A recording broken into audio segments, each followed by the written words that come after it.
The views and opinions expressed on this program are those of the guests appearing on the program and do not necessarily reflect the views and opinions of 8 News Now or Nexstar Media Group. We don't want to go forward and then take a step backward. Tonight on Politics Now, Nevada stays in Phase 2. How Governor Sisolak is explaining Nevada's increase in coronavirus cases and what has to happen before the state reopens even more. Plus, several of the observers were actively engaged in the protests. These people were antagonizing and obstructing our officers. 6 legal observers detained by Metro Police. What both sides say happened during last week's protest. And Nevada has its official primary election results, the races that flipped in the legislature since last week, and what to expect in the lead up to November. From 8 News Now, this is Politics Now. Nevada is not ready to reopen even more. Thank you for joining us. I'm John Langler. On Monday, Governor Steve Sisolak said the state could not move into Phase 3 of its reopening plan. And one day later, Clark County announced its biggest day of COVID-19 cases so far. As Orko Manna explains, this spike in cases is keeping Nevada in Phase 2. We're not in the post-COVID time. We're in the middle of a COVID-19 pandemic. We're right dead smack in the middle of it. A strong statement from Governor Steve Sisolak as Nevada stays in Phase 2. That means no additional restrictions are being lifted. We don't want to go forward and then take a step backward. As the state reopens and more testing is available, we're seeing an uptick in COVID-19 cases as predicted. There's been an upward trend over the last 3 weeks and a consistent increase in hospitalization since June 5th. Before expanding our reopening and entering a Phase 3, we must continue to allow ourselves the time to evaluate this new medical information. With large crowds forming on the Strip and downtown, contact tracing will help figure out how people are contracting the virus. For example, in the casinos, stop the killing, stop the hate, or at the recent protests. In both cases, there's little social distancing and sometimes minimal mask use. Now is not the time to abandon these protective measures. It is a time to double down on them. We can only stay open if we stay safe. Las Vegans we talked to are torn on the idea of waiting. The governor's team, I think, are trying to do what's best, but I also think there are some long-term effects to keeping things shut down. I feel like things do need to progress and they need to move forward either way, but I also understand staying in Phase 2 just a little bit longer. Governor Sisolak says science will make the final say. The virus is what drives the timeline. Orko Manna, 8 News Now. Now, for some perspective on this, Phase 1 here in Nevada lasted about 3 weeks, and we're just a little more than 2 weeks now into Phase 2. Police and legal observers are sharing different versions of what unfolded at last Saturday's Black Lives Matter protest on the Las Vegas Strip. Police say they had to use force to block protesters from walking onto I-15. Legal observers say they were being peaceful, though, and the officers were heavy-handed. And now there's a question about whether one woman was thrown to the ground by officers. The I-Team's Vanessa Murphy is taking a closer look. Belinda Harris wrote in a Facebook post Sunday she was thrown to the ground the night before at this Black Lives Matter protest on the Las Vegas Strip. Harris is a public defender in Clark County and running for judge in North Las Vegas. Now 2 police departments are saying what Harris is claiming never happened. There were some very disparaging comments made on the internet, reference officers throwing a person to the ground and being very unprofessional, and I didn't see that in the video. Clark County Sheriff Joe Lombardo held this press conference Tuesday after leaders like Governor Steve Sisolak, Attorney General Aaron Ford, and Clark County Commissioner Justin Jones raised questions about the arrests of legal observers like Harris last Saturday. Legal observers are supposed to be neutral, there to document police and protesters. Sheriff Lombardo called them antagonistic and showed several short video clips. The same day, North Las Vegas police released a 10-minute video clip showing Harris in custody and called her claim unfounded. Okay, we moving. Where are we going? Not leaving. We were walking. I'm fine. I'm good. Thank you. I appreciate it. All right, go ahead and have a seat right here. These are super tight. The other officer will Can you fix them? Can you redo them? Less than 3 minutes later, her plastic handcuffs are removed and replaced shortly after. In another Facebook post Tuesday night, Harris wrote in part, "Just as they targeted me then, they continue to target me now." Interestingly, Sheriff Lombardo decided to release the footage of me, a black woman legal observer, being arrested instead of my white colleagues. "I suspect this is because I am a judicial candidate and I will be the first black woman elected as a judge in my community." On Thursday at this press conference, attorneys for legal observers described police as heavy-handed. 8 News Now asked Harris's attorney whether she still stands by her claims she was thrown to the ground. Ms. Harris is, what you don't see is the manner in which she's accosted from behind without warning, basically, and then perp walked, essentially, across Las Vegas Boulevard or across the street to a center median, where she is then intricately searched every pocket, her hair, and then put down on the ground. So if you take issue with the word throw, I think the video speaks for itself, and it shows what happened to my client, Ms. Harris. And that was Vanessa Murphy reporting. Now, at last week's Clark County Commission meeting, Sheriff Joe Lombardo also addressed calls to defund police. When we're talking about defunding police departments, a lot of the conversation is keying on those particular type duties that traditionally have not fail under the police auspice. In other words, mental health, homelessness. When a police officer arrives in those type of events, the attitude or the presence is elevated with the presence of a police officer versus somebody of a title, say a social worker. And so I think a lot of those things need to be evaluated, because over the years and the 20 years that Commissioner Brown alluded to, the resume of a police officer has become very expansive. We were expected to be experts all along the way with every one of societal ills that is out there. A counselor, a crime fighter, figuring out ways to get people fed, figuring out how to get people homes to go by. We've always said it for 1,000 years, our largest mental health facility is the jail, which is inappropriate. So those are the kind of things that I think this body and the bodies up at the legislature have the power and the authority and the intervention piece that could be very beneficial in how police are deployed and how they're utilized into the future. So far, Nevada politicians have not called to defund the police. They have made some calls, though, for police reforms, and that might be addressed when lawmakers meet for a special session before the end of the month. As for other lawmakers in D.C., Congress taking up police reform bills themselves. Right now, Republicans and Democrats are drafting their own plans to hold police more accountable. As Raquel Martin from our Washington, D.C. bureau explains, Democrats say Republican plans just don't go far enough.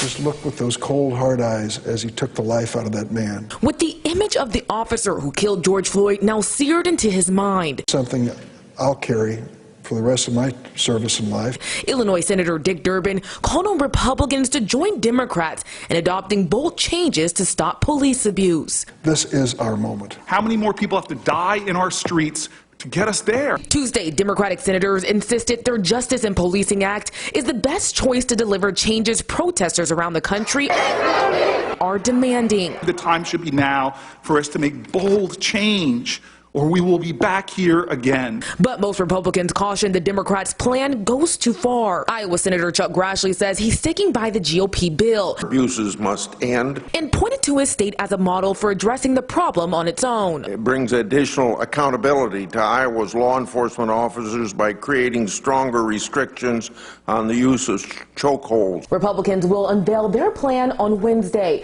It includes some of the reforms already in the Democratic bill. But it leaves out reforms to help victims sue the police, a non-starter for the president. Police run straight into harm's way. Earlier in the day, President Trump signed an executive order to ban some use of chokeholds, create a national database to track police conduct, and increase grants for training.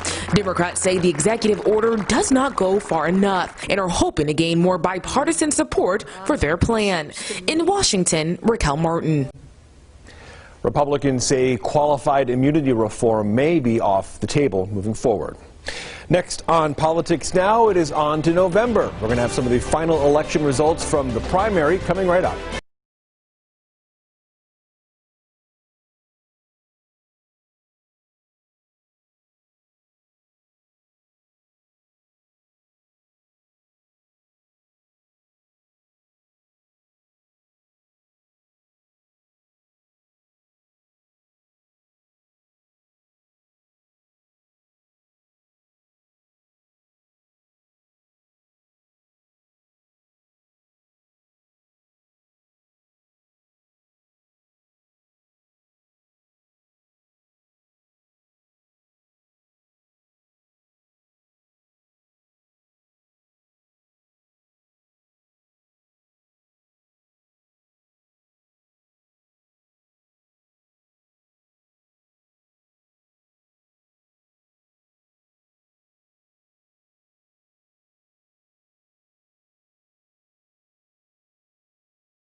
Welcome back to Politics Now. We have the final results and final turnout numbers from the June 9th Nevada primary. Across the state, more than 480,000 people voted in the all-mail-in election. That's a turnout of just under 30%. Here in Clark County, just under 314,000 ballots were turned in. That's about 28% turnout. So let's now check out some of the results from the last week. And we're going to start with the open Supreme Court seat. Open Supreme Court seat, I should say. Douglas Herndon and Ozzie Fumo will be in a runoff in November, since neither got 50% of the vote. This pits Herndon, a sitting district court judge, and former deputy district attorney Herndon against an assemblyman and a well-known defense attorney in Ozzie Fumo. Now it'll be a head-to-head matchup in November. The Democratic primary in State Senate District 7 featured two sitting members of the Assembly, Ellen Spiegel and Richard Carrillo, versus a former state party chairwoman, Roberta Lang. Lang was endorsed by the Culinary Union and former Senator Harry Reid. When we had the first numbers last week, Spiegel was in the lead, but now it looks like Roberta Lang has won. We also had a sitting assemblyman who lost in his primary in Assembly District 19. As you see there, Republican Chris Edwards lost pretty handily there to Annie Black, who is a councilwoman in Mesquite. Edwards had some recent criticism for sharp, insensitive responses to his constituents. We now know what the two congressional races in the more swing districts are going to look like here in Nevada. Both congressional districts 3 and 4 have been represented by Republicans and Democrats. Democratic incumbent Susie Lee easily won her race there in her campaign on the Democratic side. She's going to face Republican Dan Rodheimer in Congressional District 3. Looking ahead to November, District 3 has 15,000 more registered Democrats than Republicans. Incumbent Democrat Stephen Horsford won handily in District 4. The Democratic registration advantage more than 38,000 in CD4. He's going to face former Republican Assemblyman Jim Marchant. There will be outside groups and a whole lot of money spent in both of these races. Danny Tarkanian finally broke through. He won a seat on the Douglas County Commission, as you see there, by just 17 votes.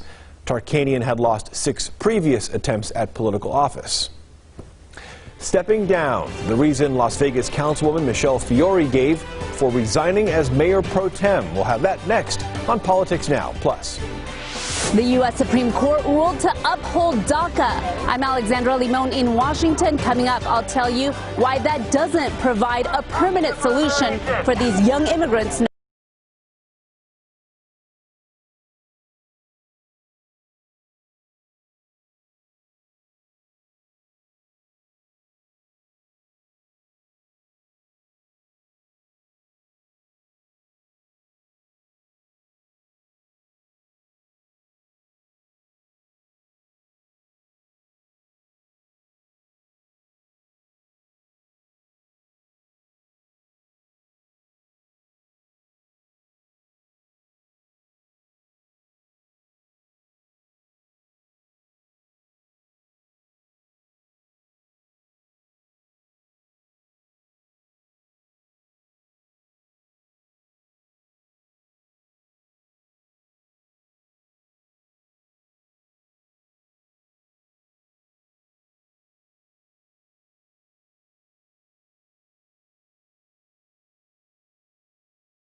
News Now. You're watching Politics Now. Las Vegas City Councilwoman Michele Fiore stepped down from her position as mayor pro tem this week. It comes after she was criticized by other Republicans for allegedly making racially charged comments during the Clark County GOP convention. I'm going to tell you this.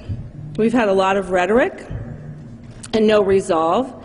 I stand by what I said at our Republican convention. I'm going to tell you, what I'm not going to say is create more chaos by repeating it. Fiore also did not directly answer reporters when asked if this recent controversy is the reason she decided to step down. Las Vegas Mayor Carolyn Goodman said Fiore does not have a racist bone in her body. The mayor's asked that man there, Councilman Stavros Anthony, to become the next mayor pro tem. He's been in that position before. Fiore was also recently reelected as a national committeewoman for the GOP. The I-Team's Vanessa Murphy has more on another move made by Fiore on Thursday involving a city resource. Councilwoman Michele Fiore talked about re-electing President Donald Trump in a video titled Live from Access City Council. I have 5 months to get Donald Trump reelected, and we're going to get 4 more years, like it or not. Americans don't like mayhem, they don't like rioting, and they don't like the ugliness that's happening in the world today. Just last week, then Mayor Pro Tem Michele Fiore was accused of making racially charged statements by the Clark County Republican Party chair. Still, last weekend, she was re-elected by the Nevada GOP as the Republican National Committee woman. On Tuesday, she stepped down as Mayor Pro Tem. On Wednesday, she walked out of a Las Vegas City Council meeting after her history was addressed during public comment. And on Thursday, she said this. Not anyone's agendized punching bag. As I go forth and review some of the comments that were made, I look at the people that made them, and questionable characters, very questionable characters. So I will not participate in the circus show from yesterday of agenda item 68. The I-Team reached out to the city to ask whether there's concern about the use of resources in the video, including at least one city employee. Those are taxpayer dollars. A spokesman said in an email the discussions are supposed to focus on city-related topics and stay to that. Vanessa Murphy, 8 News Now. In other news, the United States Supreme Court handed down several historic decisions this week. In one, justices decided federal law protects gay and transgender people from job discrimination, although there is one major exception, which is the military. LGBT advocates say Monday's Supreme Court ruling gives them hope the courts will use the same reasoning when deciding the issue of transgender service members. Hundreds of thousands of young undocumented immigrants no longer face the immediate threat of deportation. Last week, the Supreme Court also ruled against the Trump administration's decision to end DACA. Our Washington, D.C. correspondent Alexandra Limon explains why, despite the ruling, these young immigrants are still in limbo. The U.S. Supreme Court handed down a victory for hundreds of thousands of young undocumented immigrants. I am overjoyed. The decision removes the threat of deportation for now for people like Gabriel Hernandez, who are frequently called dreamers. I was freaking out. I was like, if they decide tomorrow that this isn't going to happen, I've lost my ability to renew. Hernandez arrived in the U.S. illegally when she was 2 and remains in the U.S. under the program known as DACA. The Supreme Court ruled that the Trump administration's decision to end DACA was arbitrary and capricious. But this Supreme Court decision leaves the door open for the Trump administration to try to end DACA again with a different legal argument. The only permanent solution for dreamers would come from Congress. California Congresswoman Nanette Barragan says the U.S. House already did its job. The Senate really needs to act. We got to get H.R. 6, the Dream and Promise Act, through the Congress so that the uncertainty will go away. Republican Senator John Cornyn says he wants to protect these young immigrants. DACA recipients must have a permanent legislative solution. But Oregon Democratic Senator Jeff Merkley has his doubts. We have an administration that is using every opportunity to inculcate hate and division regarding immigrants. Senator Merkley says unless President Trump agrees, the Republican-controlled Senate is unlikely to act anytime soon. In Washington, Alexandra Limon. There are more than 14,000 DACA recipients here in Nevada.